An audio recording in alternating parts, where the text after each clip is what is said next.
Bom dia, meus caros, tudo bem? Hoje a gente vai dar continuidade ao nosso estudo de redação. O assunto de hoje é palestra. Já peguem a apostila de língua portuguesa, porque nosso conteúdo é integrado, que nós vamos começar. Então, para situá-los e dar aquela segunda chance de você pegar o material, hoje nós estamos no módulo 4, no capítulo 14, na página 330, ok? Então vamos começar. Gêneros textuais. Já faz algumas semanas que a gente está trabalhando com alguns gêneros mais teóricos, por exemplo, como o artigo de opinião, e outros gêneros mais práticos, como a gente viu na última aula, que é a carta de apresentação. Chama atenção, sobretudo, o gênero palestra, por se tratar de um gênero, sobretudo, oral.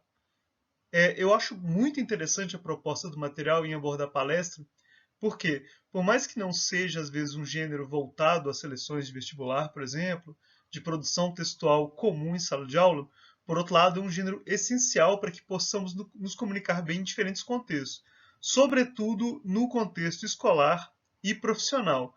É, Mesmo que você faça determinadas escolhas que, a princípio, elas não requerem uma comunicação em público, quase sempre é necessário você ter boa desenvoltura e saber se comunicar.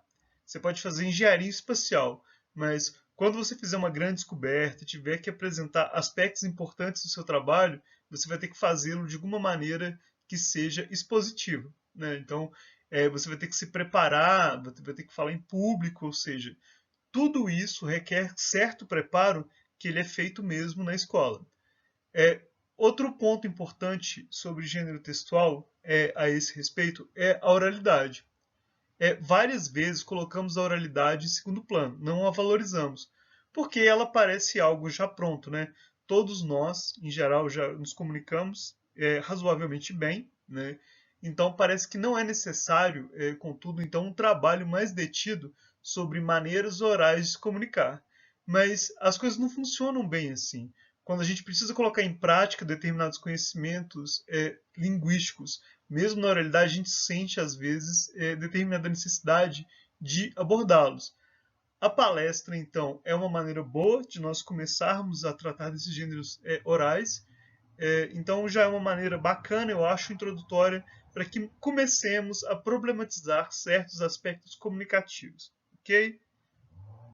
Diferentemente dos tipos, os gêneros eles têm maior possibilidade de formas, gêneros, estilos, por isso é um pouco mais complexo estudá-los.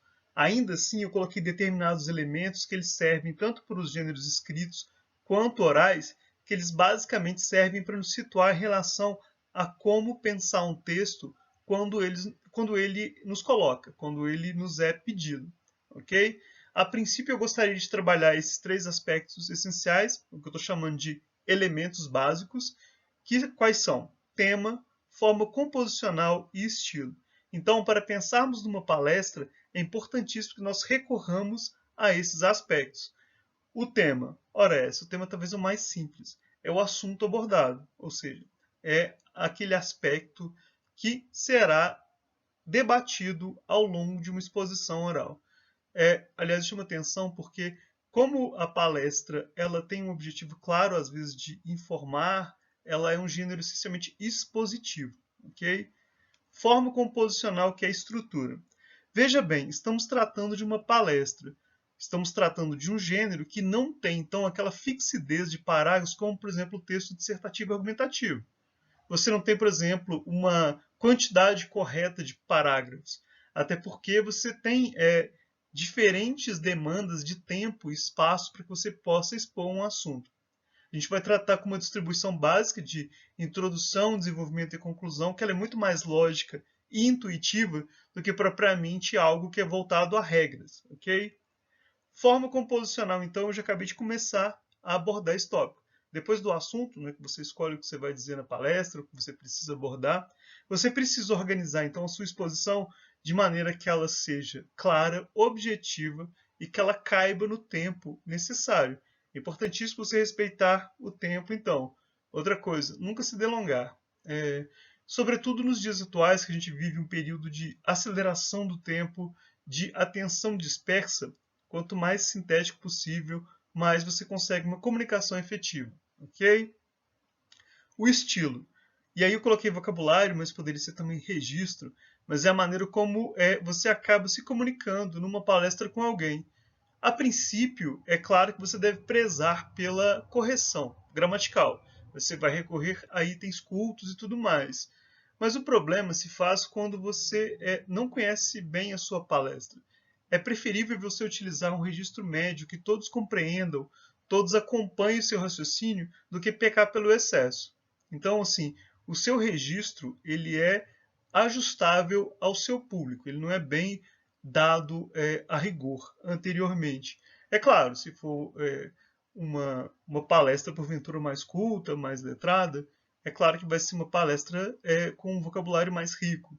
Mas, por outro lado, se você vai falar para pessoas mais humildes, é essencial que você se comunique bem antes que você se coloque como uma pessoa que sabe bastante língua portuguesa, enfim, regras gramaticais. Como eu já adiantei, a estrutura da palestra ela é mais intuitiva neste caso do que propriamente é, a rigor, ou seja, é feita por regras. Como eu falei para vocês, vai depender da palestra, então é um gênero mais aberto, que não requer exatamente formas fixas, mas mais adaptáveis e maleáveis, mas ainda assim é possível nós descrevermos o que deve ser abordado em cada etapa. Nesse sentido, a introdução, primeiro, ela dá uma visão global, ela apresenta o assunto a ser abordado, também ela deve ser essencial para que você consiga a atenção e a simpatia do público a que você se dirige. É notório, e aí eu vou fazer um comentário mais pessoal, por exemplo, como alguns bons oradores eles colocam de frente à sua plateia. E nesse caso se destaca um recurso retórico que chama captação de benevolência, por exemplo. Quando você se apresenta, é mais interessante que você se coloque numa posição humilde e você se saia bem, surpreenda o seu público, do que o contrário. Ou seja, que você se apresente de uma maneira muito arrogante e que você não consiga, de fato, estar à altura daquela expectativa que você cria. Então, a captação de benevolência é muito interessante porque as pessoas às vezes se apresentam assim: olha, eu não sou muito bom no que eu vou dizer, eu não sou muito bom com as palavras, mas elas vão lá e fazem um negócio muito legal. Isso, de fato, é mais recompensador do que o inverso, né? Aquela pessoa que se dispõe a fazer algo incrível e ela acaba não conseguindo. Mas, enfim, a introdução é essencial. Desenvolvimento. O que a gente chama de desenvolvimento aqui seria equivalente a parágrafos intermediários, né? Aqueles que estão entre a conclusão e a introdução. Eles servem para tratar do assunto, né? Que você de fato vai apresentá-lo com pesquisas, opiniões, com relatos, às vezes pessoais, né? Em muitos casos, mas que eles devem então se organizar para que você tenha também não só uma posição sua, que você apresenta o assunto, mas também consiga certo ancoragem, e eu estou dizendo ancoragem assim, certo embasamento de pesquisa, outras perspectivas, que elas ajudem, então, a fazer com que o seu ponto de vista colocado na introdução ele seja válido e seja aceito. Ora, outra coisa que eu acho importante, aí de novo eu vou recorrer a uma opinião pessoal e não propriamente a um conteúdo da matéria, mas a dificuldade de se apresentar em público também ela se coloca como manter a atenção.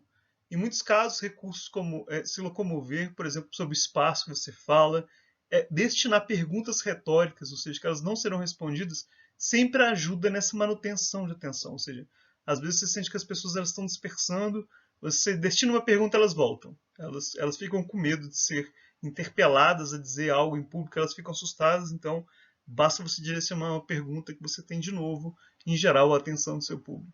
Então vamos para a última parte. A conclusão propriamente dita. A conclusão, vocês vão notar que a gente segue quase que uma linha de raciocínio nessas aulas de produção textual, que é quase sempre o final dos textos expositivos e dissertativos, eles tendem à solução. Na estrutura da palestra é importante que você faça um apanhado geral, que ao final, então, as pessoas elas reconheçam o seu percurso de começo, desenvolvimento, ou seja, de começo, meio e fim, de início, desenvolvimento e conclusão, e que ao final você faça esse apanhado geral, retome o seu argumento, o seu ponto de vista, e daí então apresente qual seria uma possível solução para o problema abordado. Ok? Por hora, eu não vou pedir para que vocês façam uma palestra, porque a gente ainda não tem espaço e condições, mas certamente na volta às aulas eu gostaria muito que vocês apresentassem algum assunto que a gente pode escolher aí, né, que seja aprazível a todos, para que vocês possam se apresentar e mesmo que a gente possa praticar essas exposições orais. Por fim, hoje eu vou deixar uma tarefa bem simples para pegar leve para vocês. Semana passada eu deixei uma produção textual. Hoje é simplesmente a leitura das páginas que tratam sobre palestra, ou seja, página 329 e página 330. Espero que vocês estejam bem, se cuidem. A gente se encontra em breve. Um abraço.